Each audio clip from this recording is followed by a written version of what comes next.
झारखंड की हेमंत सोरेन सरकार में 3 जो दल हैं वो शामिल हैं। इस सरकार को महागठबंधन का नाम दिया गया है और इसमें 3 घटक दल शामिल हैं। सबसे प्रमुख दल है झारखंड मुक्ति मोर्चा, उसके बाद कांग्रेस और आखिरी में राष्ट्रीय जनता दल यानी लालू प्रसाद की पार्टी। लालू प्रसाद की पार्टी को हमेशा से ये रखता रहा है वो सत्ता में भले ही शामिल है लेकिन सत्ता का सुख उसे नहीं मिलता है। यही वजह है कि कल जब वो पार्टी के स्तर पर बैठक हुई तो इस पर जोर शोर से उठाया गया कि राष्ट्रीय जनता दल सरकार के साथ है, हर कदम से कदम मिलाकर चल रही है, लेकिन उसे उसका हक मिलना चाहिए, उसे उसका वाजिब हक दिलाने की ज़रूरत है। अब बड़ा और अहम सवाल ये है कि ऐसी क्या बात हो गई कि राष्ट्रीय जनता दल ने अपनी ही सरकार को आंख दिखाना शुरू कर दिया है।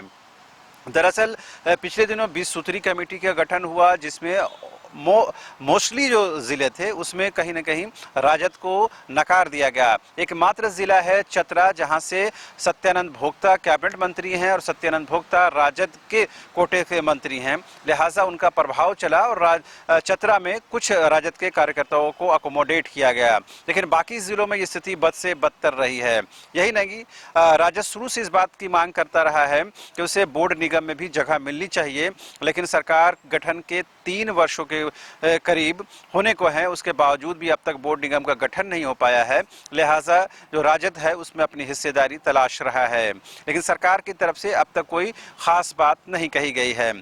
पिछले दिनों ही समन्वय समिति यानी कोऑर्डिनेशन कमेटी का गठन किया गया, उसमें भी राजद कोटे के एकमात्र मंत्री सत्यानंद भोक्ता को शामिल किया गया।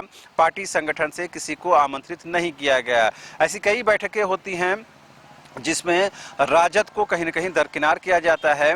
जब भी मुख्यमंत्री हेमंत सोरेन घिरते हुए नजर आते हैं या सरकार घिरती हुई नजर आती है तो यूपीए घटक दल की बैठक होती है, लेकिन उस यूपीए घटक दल की बैठक में राजद की ओर से कैबिनेट मंत्री सत्यानंद भोक्ता शामिल होते हैं। ना तो राजद के प्रदेश अध्यक्ष शामिल होते हैं, ना तो महासचिव शामिल होते हैं, ना ही कोई और वरिष्ठ नेता।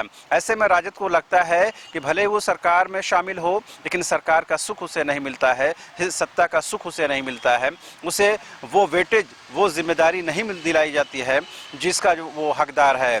आपको याद होगा कि 2019 के विधानसभा चुनाव के दौरान जब महागठबंधन आकार ले रहा था उस दौरान कई कवायद की गई जिसमें ये बात सामने आई थी कि राजद 14 सीटों पर विधानसभा चुनाव लड़ना चाहती है, लेकिन उसे मन महसूस कर 7 सीटों पर ही कहीं न कहीं कॉम्प्रोमाइज़ करना पड़ा।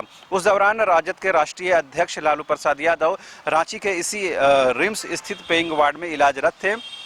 चारा घोटाला के मामले में उनको सजा हुई थी, जिसके बाद वो कहीं न कहीं इलाज के लिए रिम्स में हॉस्पिटलाइज हुए थे।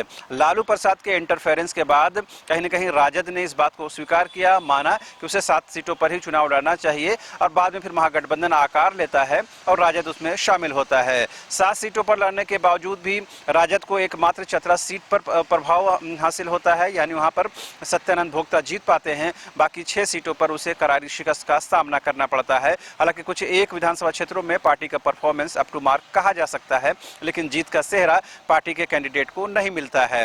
पार्टी मनमसोस कर रह जाती है और उसके बाद सत्यानंद भोक्ता एकमात्र विकल्प बचते हैं जो राजद कोटे की ओर से मंत्री बनाए जाते हैं, कैबिनेट में शामिल किया जाता है।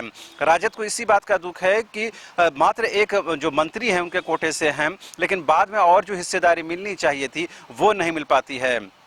पिछले दिनों ही कांग्रेस के जो प्रदेश अध्यक्ष हैं राजेश ठाकुर, उनको राज्य मंत्री का दर्जा दिया जाता है, समन्वय समिति में शामिल किया जाता है। ऐसे कई मामले हैं जहां पर राजद को लगता है कि कांग्रेस को वेटेज मिल रहा है, जेएमएम को वेटेज मिल रहा है, लेकिन राजद दरकिनार है। यही वजह है कि जब बैठक हुई तो राजद का ये गुस्सा, ये नाराजगी कहीं न कहीं चरम पर पहुंच गया और तमाम पत्रकारों के सामने वो कहने के लिए विवश हुए कि राजद भले ही सरकार में शामिल है लेकिन उसे उसका हक अधिकार नहीं मिल रहा है। जाहिर सी बात है 2 साल के बाद झारखंड में विधानसभा का चुनाव होना है।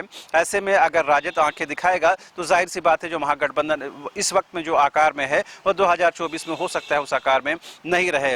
लेकिन यकीन जानिए जब तक लालू प्रसाद है, लालू प्रसाद पार्टी के नीति निर्णायक है, तब तक राजद महागठबंधन में जरूर शामिल रहेगी, चाहे पार्टी प्रदेश इकाई जो भी कर ले, लेकिन राजद ही के एकमात्र जो लीडर हैं, एक सुप्रीमो है लालू प्रसाद यादव, उनके कहने पर ही पार्टी यहाँ चलती है, यूं कहे पूरे देश में चलती है।